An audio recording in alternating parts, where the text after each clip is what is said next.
Brought to you by Technopova Curve 5G. Discover new horizon. चलिए पाकिस्तान की खबरों से थोड़ा आगे बढ़ते हैं और सत्ता में अब आज की राजनीतिक कुंजी खोलते हैं। वैसे तो इस खबर के मूल में भी पाकिस्तान ही है, लेकिन उस पर सियासत हिंदुस्तान में हो रही है। दरअसल भारत में कल शाम से एक शब्द ट्रेंड कर रहा है, सरेंडर। इस शब्द का इस्तेमाल कल कांग्रेस के पूर्व अध्यक्ष और लोकसभा में नेता विपक्ष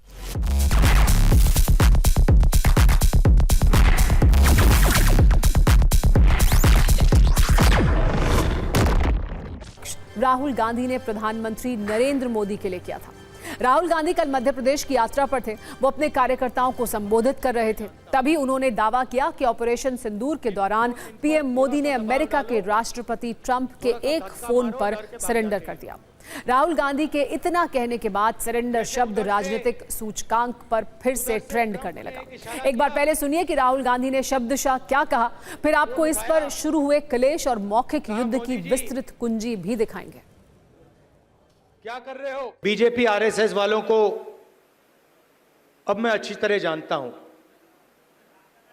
इन पर थोड़ा सा दबाव डालो, थोड़ा सा धक्का मारो, डर के भाग जाते हैं ये लोग। जैसे उधर से ट्रंप ने एक इशारा किया, फोन उठाया, कहा मोदी जी क्या कर रहे हो?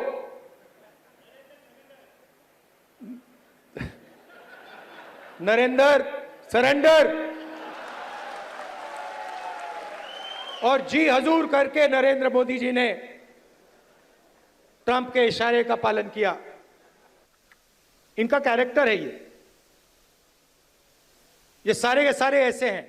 आजादी के समय से सरेंडर वाली चिट्ठी लिखने की आदत है। एक सेकंड में थोड़ा सा दबाव पड़े, भैया ये लो, कांग्रेस पार्टी सरेंडर नहीं होती है। राहुल गांधी के इस बयान से ऐसी आग लगी जैसे राजनीति की सूखी घास हो। बीजेपी और कांग्रेस के बीच बयानों का ऐसा क्लेश शुरू हुआ जो आज तक जारी है। पहले राहुल गांधी का बयान आया और फिर कांग्रेस ने एक पोस्टर जारी किया।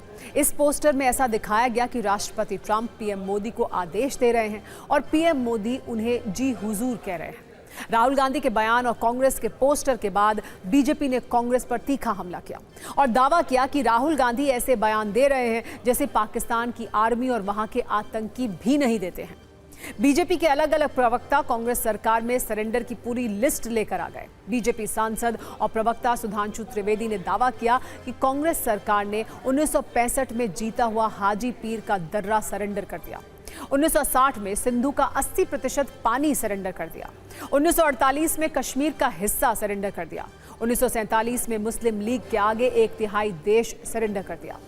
बीजेपी की इस लिस्ट के जवाब में कांग्रेस ने कहा कि पीएम मोदी मुकद्दर का सिकंदर फिल्म बनाने गए थे, लेकिन वो फिल्म नरेंद्र का सरेंडर बन गई।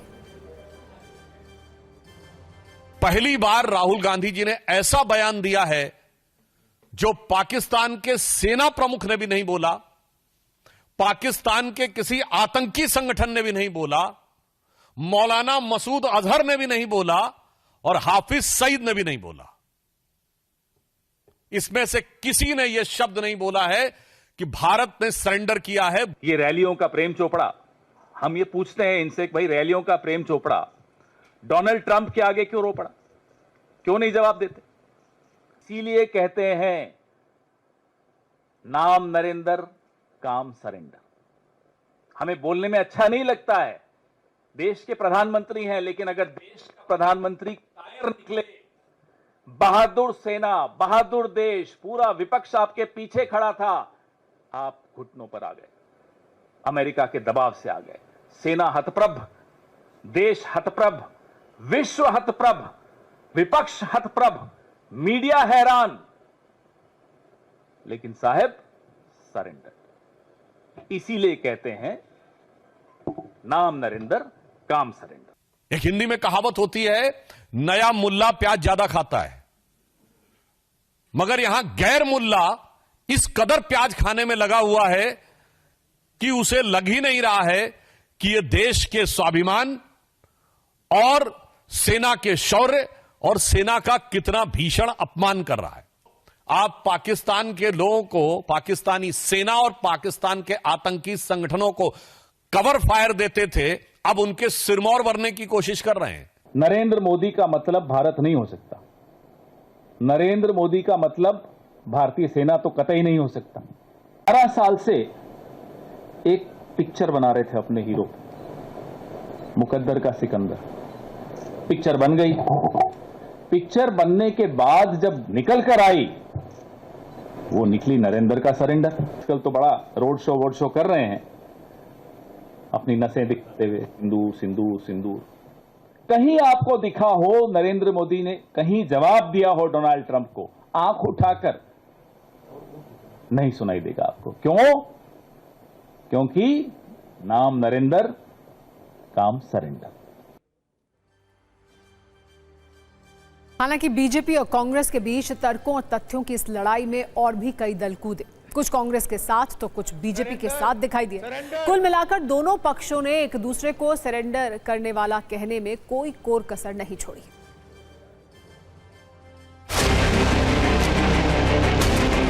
मखौल उड़ाया है उन्होंने ऑपरेशन सिंदूर का। सरेंडर जैसे शब्द का प्रयोग किया है भारतवर्ष के लिए। भारतवर्ष कदाचित कभी सरेंडर नहीं करता है। आतंक के सामने कभी भारतवर्ष ने सरेंडर नहीं किया है। किसी तीसरे के दबाव में आपने सीज फायर किया है तो आपको सरेंडर नहीं तो क्या डिफेंडर कहें? आप पाकिस्तान और चीन के एजेंट बनकर के इस प्रकार की बातें करना, ये भारत की सेनाओं का अपमान है, भारत की जनता का अपमान है, भारत की शानदार विजय का अनादर करने के समान है। बीजेपी तो हमलावर होने के बाद एजेंट वेजेंट कहने लगती है, तो वो तो बिलो द बेल्ट। फिर गुडविल मिशन क्यों भेजा था भाई? वो एलओपी भी हैं, इंडिया गठबंधन के प्रमुख चेहरा। तो हमें अपनी भाषा और भाव को बीजेपी से बिल्कुल अलग दिखाना होगा।